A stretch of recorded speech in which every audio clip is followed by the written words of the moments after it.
In 1975, Jim Sullivan checked into a roadside motel in Santa Rosa, New Mexico, and then simply wasn't there anymore. His car was parked on a dirt road 26 miles away. His guitar sat untouched in the room. His wallet was inside. No one at the motel saw him leave. 3 states were searched. And that is the problem. Jim Sullivan was 35 years old and trying one more time. He had spent the better part of a decade in Los Angeles, playing gigs, rubbing shoulders with the right people, even appearing as a musician in Easy Rider. He had recorded an album in 1969, a strange, haunting record called U.F.O. that never broke through the way he needed it to. By 1975, L.A. had stopped working for him. His marriage was strained.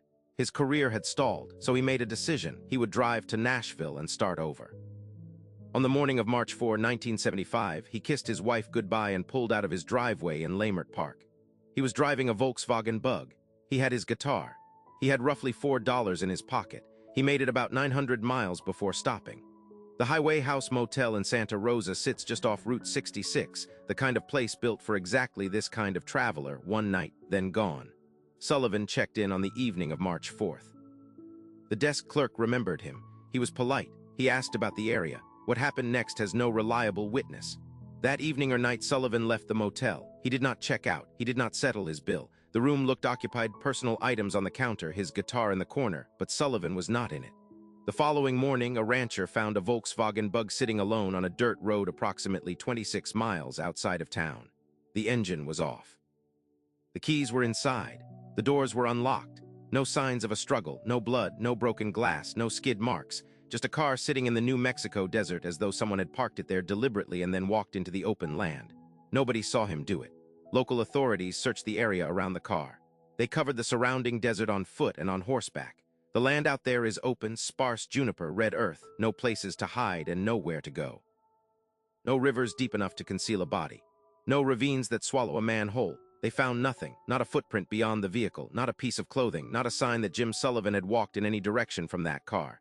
His motel room was processed. His guitar cataloged as evidence, his belongings held.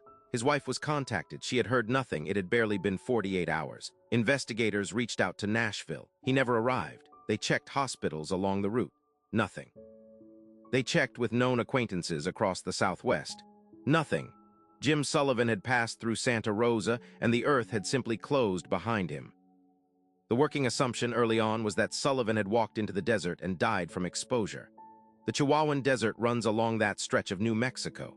In early March, temperatures at night can drop below freezing. A man with $4, no clear plan, and possibly mounting desperation could make a fatal mistake out there. It was a reasonable theory. It explained the abandoned car. It explained the silence. And it gave investigators somewhere to point at the land, at misfortune, at a man who made one wrong turn on a dark road.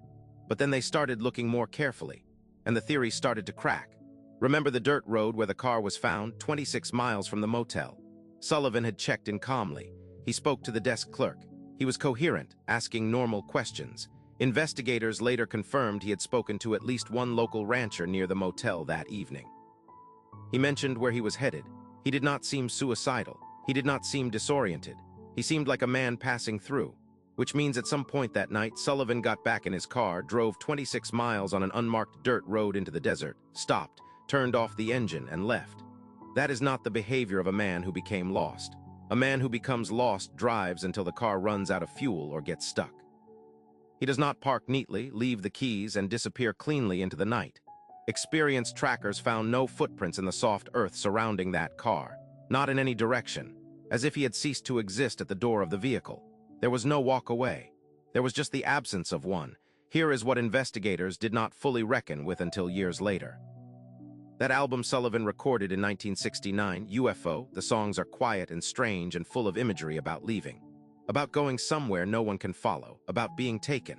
One track describes a man walking away from everything he owns and never coming back. Another reads like a goodbye he had already written.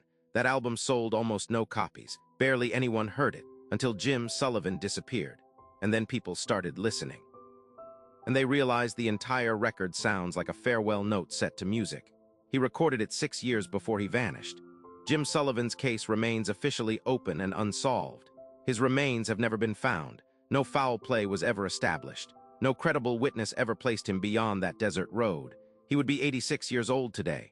A man drove into the desert, parked his car, and left no footprints. So where exactly did he go?